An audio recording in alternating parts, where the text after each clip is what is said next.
He is a god of the game. First Lords, now Oval, London is turning out to be a lucky destination for Indian Test cricket.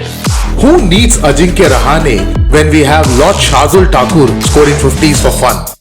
Has Kohli gotten away with another strange selection choice? Are we witnessing a great transformation in India's sporting culture with an unprecedented 19 medals in Paralympics?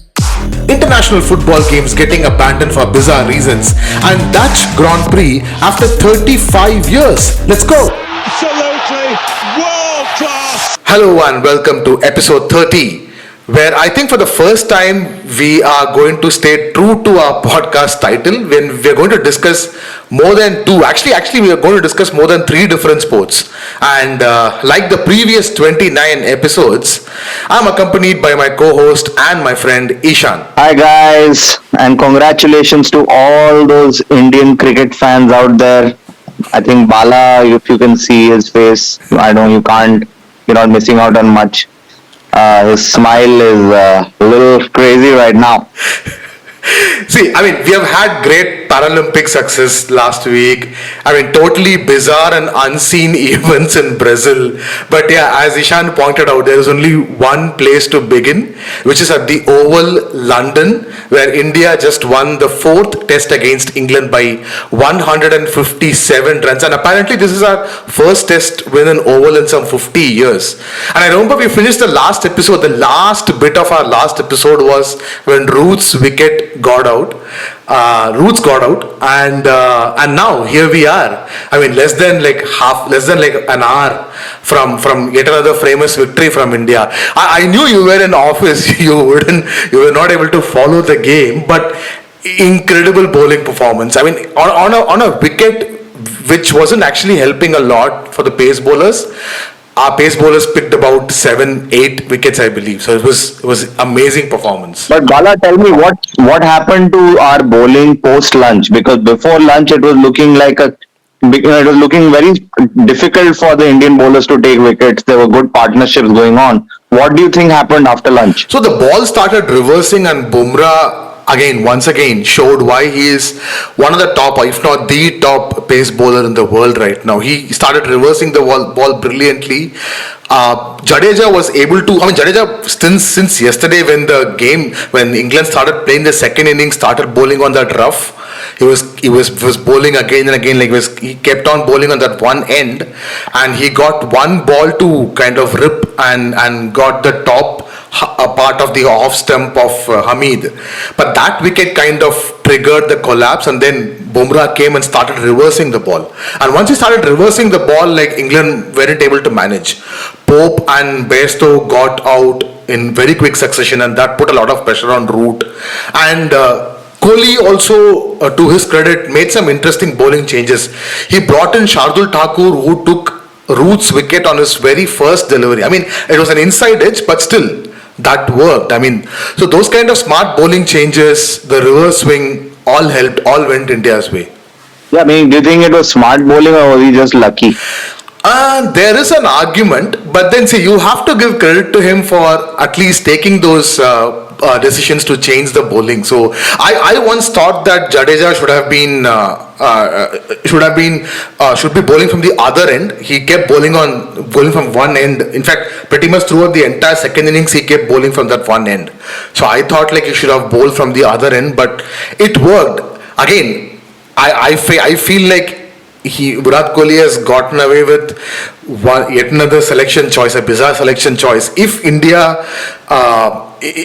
England had managed to draw or managed to win this game, things would have been really, really different. But again, the non-selection of Ashwin has been vindicated. But I still believe it was a poor decision.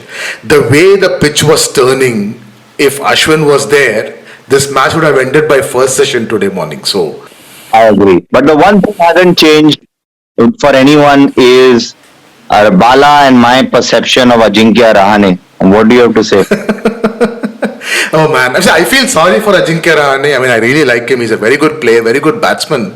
But see, this is an Indian team where we have talents lining up. Like there's so many batting talents, so many bowling talents queuing up for a chance, and it's criminal to keep one player who hasn't performed for a very long time and keep giving him chances again and again. When you have people like Mayank, Vihari, Surya Kumar Yadav, all these players waiting, you shouldn't play favor for Ajinkya Rahane. I agree, he's a vice captain, but yeah, I think this is it for him. Next test match, we should see a change. So yeah, Rahane, sorry man. Sorry, you have been a great servant, but yeah, I think this is it for you. Fine, he doesn't know you. It's fine, Bala. Don't get so upset. Just to sum up the game, India actually considered a 99-run first innings deficit, and in fact, we started off day 2 really well. England at one point were 55 for 4 or 65 for 5 or something, but then their middle order and lower middle order played really well. Oli Pope, Bairstow, Moeen Ali, Chris Wokes, all of them played really well. They scored about 290 runs, but the key was India's second innings batting, especially the top 3, top 4 performed really well. I mean, this is, I don't know after how many months or how many matches, all top 4 played really well. KL Rahul scored 46. Pujara again continuing his impressive innings during the last test match. He scored a 61, very well made 61. Kohli scored 44, but the pick was, once again, it was Rohit Sharma, who's proving to be an exceptional player. I remember his ODI career turned around in the 2013 Champions Trophy in England, where he started opening for India. So it's fitting that his test career also is starting to take a great shape after being an opener in England. So good on him, and he won the Man of the Match award also, deservingly so. The other surprise element was Lord Shardul Thakur. 250s and important wickets, like at crucial intervals, important wickets.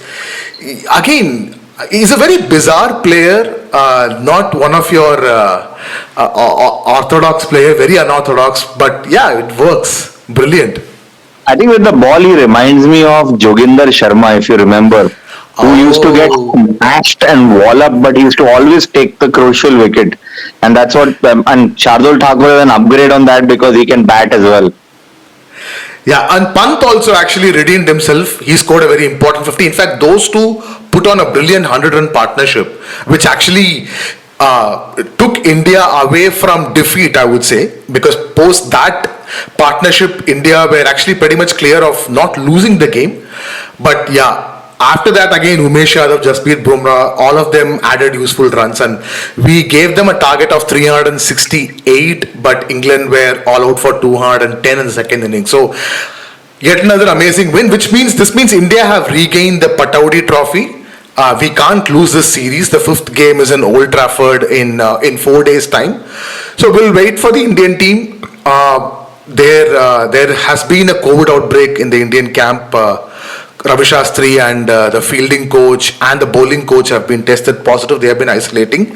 Now, we don't know how many Indian players were actually affected, so we'll only know after the test results are out. So it's all to play for in the last test match. We don't know whether we'll even have the full first starting 11 available. So we'll have to wait and see. Before we move on from cricket, I have a question for you, a trick question. How much coaching does Ravi Shastri do if he's tested positive for COVID and no other Indian player has tested positive?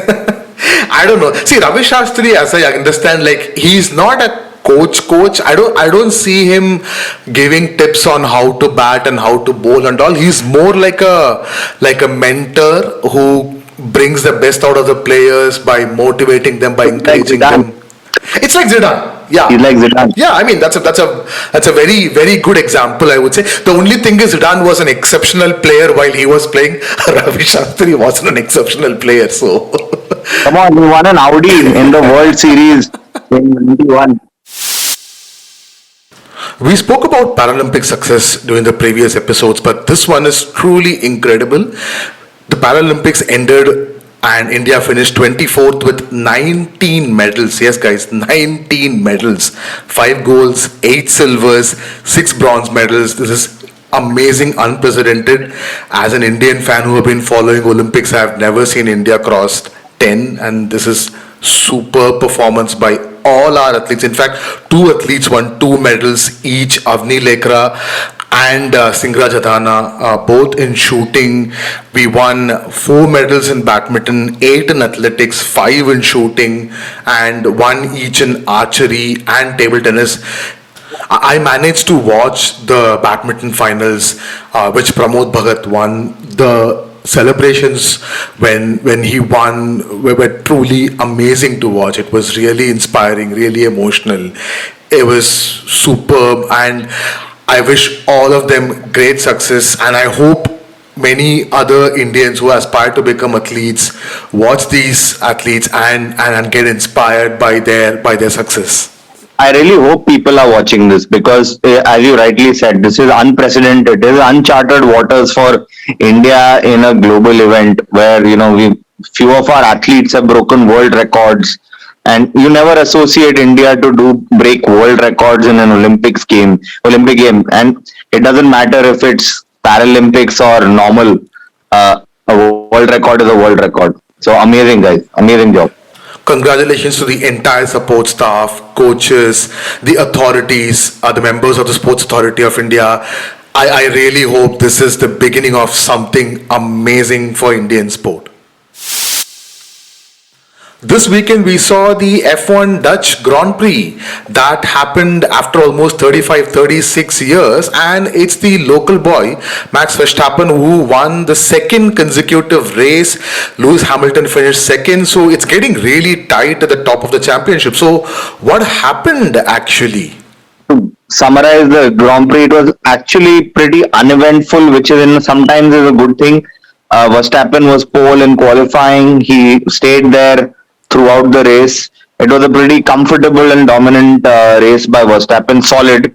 And people who do not follow Formula One, it's very difficult.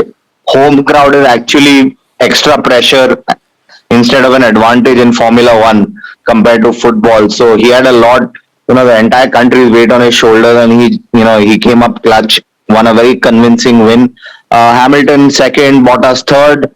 So as a result, Mercedes still are number one, hold the top spot in the constructors title by about 14 points. Hamilton is now second because of the second finish to Verstappen by about 5 points. And that's not a big difference, guys, because it just takes a couple of podium finishes for Hamilton and a bad race for Verstappen, and Hamilton's back on top.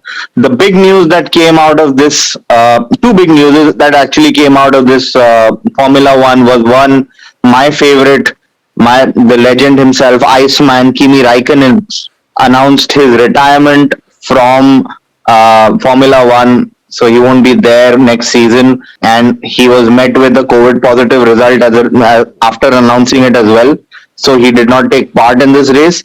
The other big news is Valtteri Bottas, who was basically Lewis Hamilton's number two at Mercedes, a great teammate in terms of just the contribution he's given to Mercedes in the last 7 years. Guys, Mercedes have won this constructors title for 7 years in a row. That is incredible.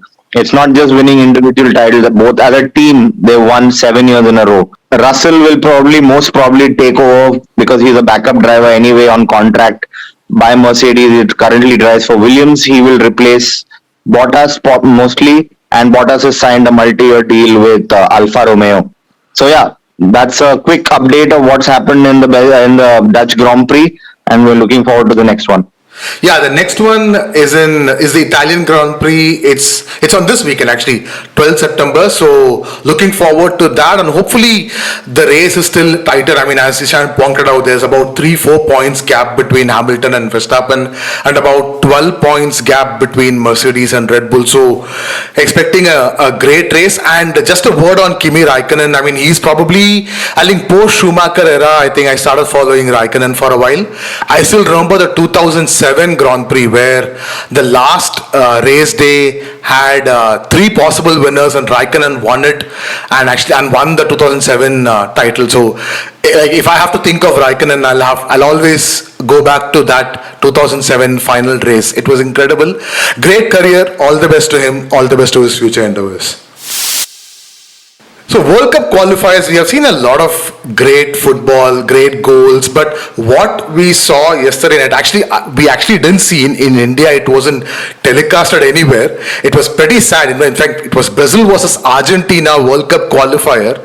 I mean, Brazil versus Argentina always is an incredible game. It's the Clásico of international football, and the game started off pretty well. For the first 5 minutes, there were a few nice challenges, nice football. But then on the 6th minute, the game was suspended due to Brazilian health authorities invading the pitch, trying to detain 4 Argentinian players. Now, this is basically, you're talking about the 4 Argentinian players who came from Premier League. It is Buendia and Emi Martinez from Aston Villa, Lo Celso and Christian Romero from Tottenham. So all these 4 players apparently lied to the Brazilian authorities that they weren't in UK for the last 14 days. So for guys who don't know this, like how Brazil is in the red list countries for UK is in the red list countries for Brazil. So if you are coming from UK to Brazil, you are supposed to quarantine for 10 days, and these Argentinian players didn't do. Now the Brazilian health authorities waited for 3 days and landed on the pitch after 6 minutes, and it was all chaos after that. Like, were you up yesterday night, or you'd gone to sleep by the time? Were you following No, this? I had gone to sleep. But the first thing I saw in the morning was like 100 WhatsApps about what went wrong in the match. It was pretty comical. And the funny thing right now is that there are a lot of conflicting stories as well, because the health authorities have basically said that, we wouldn't have barged into the pitch. We've been trying to get a hold of the AFA, which is the Argentinian Football Association, for the last 3-4 days, but we've not had a response. CONMEBOL, who is basically like the UEFA for the South America, have put their hands up, saying that we had told Argentina that to follow the Copa America protocols, because Copa America got over a month and a half ago in Brazil itself. So Argentina was just following the protocols followed there. So now the matter has gone to FIFA, because both the Brazilian FA has thrown their hands up, because anyway, it's not their call. CONMEBOL has put their hands up and said, FIFA, you handle it. So it's really funny, because we could see a moment where I was watching something on YouTube where Neymar and Messi were just like hands on their forehead saying, what the hell is going on, man? Like, what? Like, it's just bizarre. Yeah, this is extremely bizarre. I say, as Ishan was saying, there were multiple stories coming out. Everyone's pointing fingers at everyone else. So, I mean, we are going to see more of this in the next 1 or 2 weeks. More is going to come out of this. Now, the biggest problem is how FIFA are going to reschedule this game. Are Brazil going to get points considering this as a forfeit? Who's going to Argentina going to get points? We don't know. See, from the qualifier table perspective, this may not be a big impact, because Brazil and Argentina are top 2 and expected to finish top 2, so that won't change much. But the Brazil-Argentina match is always a spectacle. So from a football fan standpoint, this was really something disappointing not to see these 2 great nations fighting it out. On the other side, we had European qualifiers also going on. So Germany had a great start under Hansi Flick. They won their 2 games. Chelsea fans, Timo Werner is scoring goals. In fact, he scored in both the games. So that's good news for you guys. Germany are on top. England are doing really well. They won their 2 games, 4-0 each. One against Hungary and one against Andorra. Spain lost their first ever World Cup qualifiers in 28 years. I mean, that's a record in itself. Italy, actually, they didn't win. They drew both their games, but they have equaled the record of the longest unbeaten streak. 36 games they have gone unbeaten, and they have another game, I think, tomorrow, I believe. So if they go unbeaten, then that's a new record. The earlier record was... Just to interrupt you, is they're undefeated, but their last 5 games have been draws. In 90 If minutes. you include, yeah, in 90 minutes, right? So they are struggling to score, which we've seen. They're obviously very solid defensively, but yeah, they're getting the job done. Yeah, it's again Chiesa who's scoring goals for them. As you, interestingly, yeah, you're right. The games against Poland, Spain, and quarterfinals they played against Belgium. I think they won that game. Against Spain, it was a draw. Against England, it went to penalties. You're right. Chiesa is the one who's been scoring goals for them. Other than that, Immobile, Insigne, Berardi, all of them are actually struggling. They are not able to score goals. Yeah. So it will be interesting to see how Italy going to respond. But the team that is actually being extremely disappointing has been France.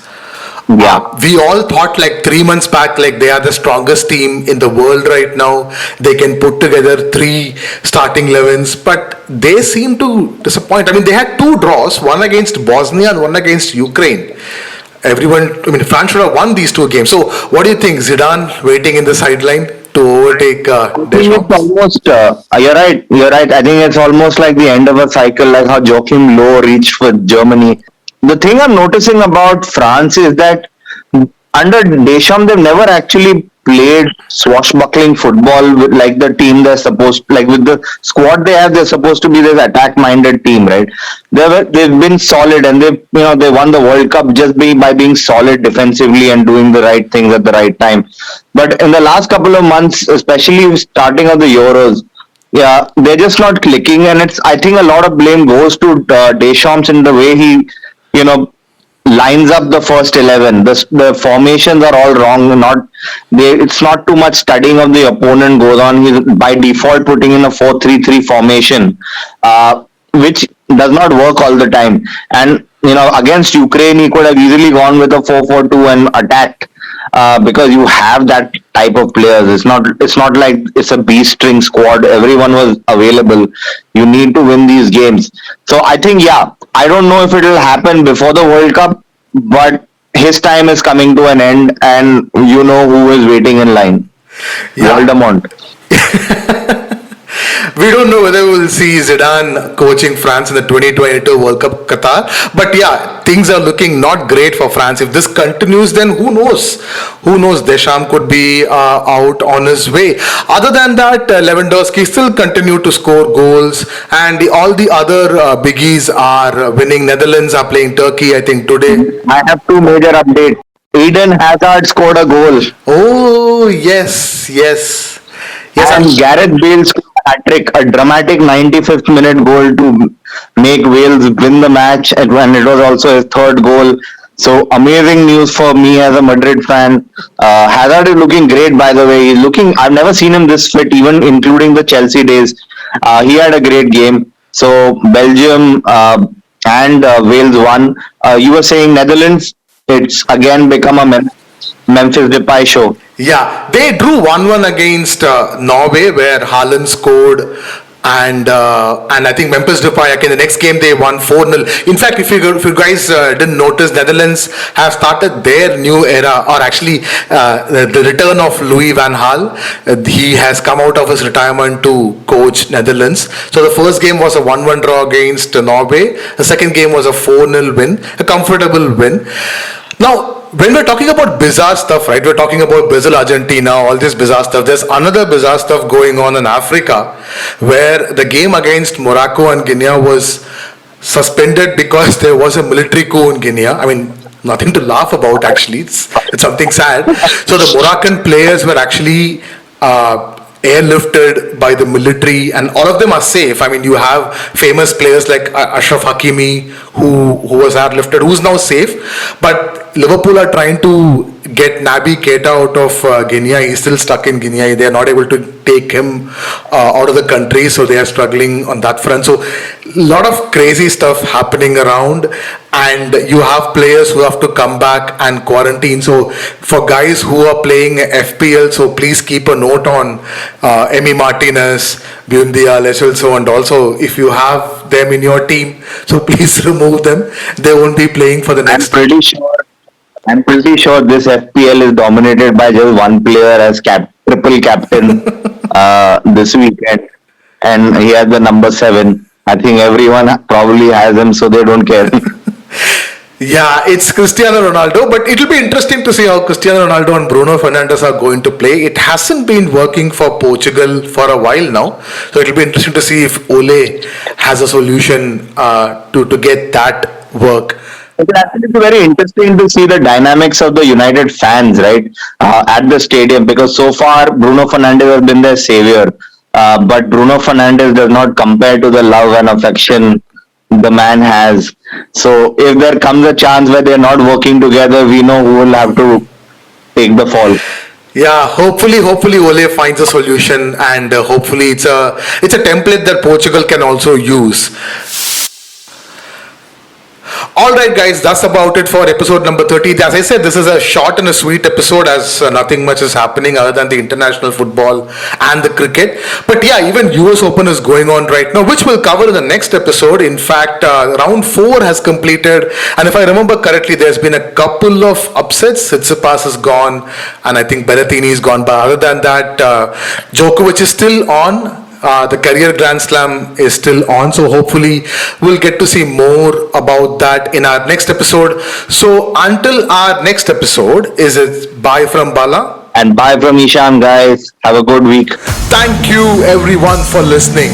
If you enjoyed what you heard, please make sure you hit the subscribe button, and also please, like we are literally begging, to rate our podcast on whichever app you are listening to. It not only helps us, but also helps new listeners to find our podcast easily. You can also reach out to us on Twitter and Instagram @SportsCharcha. A big shout out to the Jam Room Audio for our theme music. You can follow the Jam Room on Facebook @the Jam Room Audio. Bye! Absolutely